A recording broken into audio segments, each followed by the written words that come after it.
خان صاحب کو اس وقت اڈیالہ جیل سے شفٹ کر رہے ہیں بنی گالہ اپنی راشگاہ کے اوپر. خان صاحب کی نہ کوئی ڈیمانڈ تھی، نہ خان صاحب کی کوئی خواہش تھی، نہ خان صاحب اس چیز کے متمل ہو سکتے ہیں کہ میں کوئی آرام و عیاش کی جگہ جو ہے نا مجھے فراہم کی جائے. خان صاحب پچھلے 6 مہینوں سے قوم جانتی ہے، قیدی نمبر 804 جیل کے اندر 6x4 کے سیل کے اندر موجود ہے. وہ یہ کہتا ہے، وہاں سے واضح میسج بھیجتا ہے کہ میں باہر کی غلامی سے اندر کی آزادی میں مطمئن ہوں.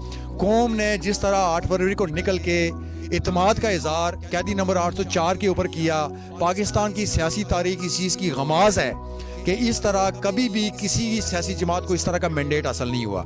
لیکن اس مینڈیٹ کی جس طرح بے توقیری کی جا رہی ہے، میں سمجھتا ہوں کہ جو ہمارے اپوننٹ ہیں وہ اس چیز کا بھی اعتراف کرتے ہیں کہ 8 تاریخ کو آپ لوگوں نے بھی کور کیا، انٹرنیشنل میڈیا نے، مبصرین نے بھی کور کیا. وہ یہ ان کی خبر یہ ہے کہ پولنگ سٹیشن کے اوپر پیسفل طریقے سے وہ پولنگ ہوئی ہے. رزلٹ بھی وہاں سے فارم 45 کی صورت میں پیسفل طریقے سے ہوا. اکا دکا جگہوں پہ مطلب ہوا ہے. پنجاب میں چونکہ اس دن نیٹ بند تھا.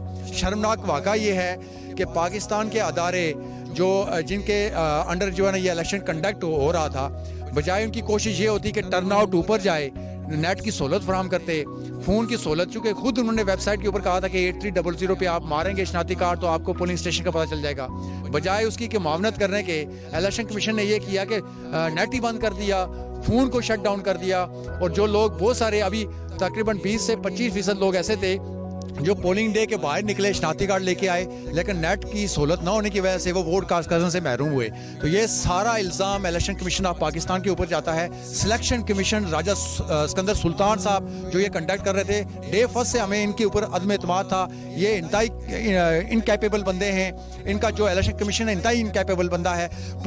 پورا امن طریقے سے جو کہہ رہے ہیں کہ ہم نے کیا ہے، سیکیورٹی کا سہارا بنا کے انہوں نے یہ نیٹ بند کیا تاکہ ٹرن آؤٹ کم رہے. ٹرن آؤٹ آپ کو پتا ہے کہ 40 سے 45% رہا ہے، جو کہ انٹرنیشنلی. اچھا نہیں، مجھے یہ بتائیں کیونکہ ایک بہت بڑی خبر ہے، عمران خان صاحب کو پہلے اٹک جیل میں رکھا گیا، اس کے بعد اڈیالہ جیل میں رکھا گیا، اور اگر بنی گالہ شفٹ کیا جاتا ہے تو حالات بہتری کی طرف آ رہے ہیں یا جو ان کا ایک ٹاسک تھا وہ مکمل کر لیا گیا ہے؟ نہیں دیکھیں جی، ان کا ٹاسک تو مکمل ہو گیا ہے. 3 کیسز کے اندر جو ان کے مطلب گنے ہوئے 3 کیسز ہمیں پتا تھا کہ یہ بوگس کیس ہیں، پولیٹیکل موٹیویٹڈ کیسز ہیں. ان میں جان جس طرح چلایا گیا، جس طرح آئین اور قانون کی دھجیاں اڑائی گئیں، جس طرح جج صاحب نے بیٹھ کے ایز اے صوبیدار کردار ادا کیا. وہاں پہ خان صاحب کو دیکھا، ہمارے جو ڈیفنس لائرز تھے ان کو ان کا لائرز اپوائنٹ کر دیا گیا، ہمارے لائر کی ایکسیس بند کر دی گئی، ہمارا رائٹ آف ڈیفنس جو ہے وہ کلوز کر دیا گیا. جس طرح یہ کیس چلائے گئے، میں سمجھتا ہوں کہ یہ اوپر جب کہیں کسی کوئی اندھا بھی مطلب بیٹھا ہوگا انصاف کی کرسی کے اوپر، یہ تو کنونشن ختم ہو جائیں گی. بات یہ ہے کہ اس کے بعد انہوں نے 9 مئی کے 12 کیسز خان صاحب کے اوپر ڈالے ہوئے تھے. آپ نے گزشتہ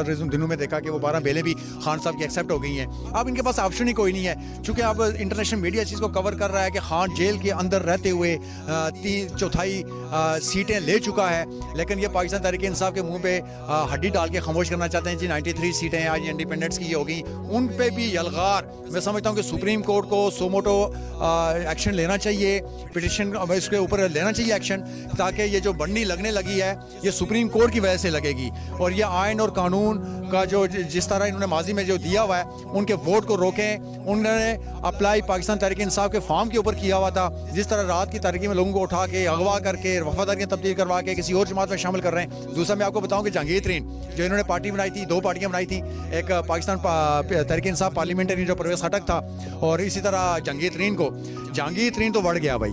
وہ اس لیے بڑھا کہ اس کی سیاست شروع ہی خان کے خلاف تھی. جب اس نے دیکھا عوام باہر نکلے، اس کی ضمانت ضبط ہوئی، میں سمجھتا ہوں کہ اس کو چلو بھر پانی لے کے ڈوب کے مرنا چاہیے. سیاست تو سیاست، اس کو ہمیشہ کے لیے سیاست سے توبہ کر دینی چاہیے. یہ ایسے مورے ہیں پاکستان کی سیاست کے اندر جو ہمیشہ جمہوریت کو نقصان پہنچاتے رہے، سیاست کو نقصان پہنچاتے رہے. اسی طرح پرویز خٹک نے بھی جو دعویٰ کرتا رہا کہ میں تحریک انصاف کو ختم کر دوں گا، دفن کر دوں گا، میں ایک پارلیمنٹرین وہاں پہ ایک فارورڈ بلاک گروپ بنا دوں گا.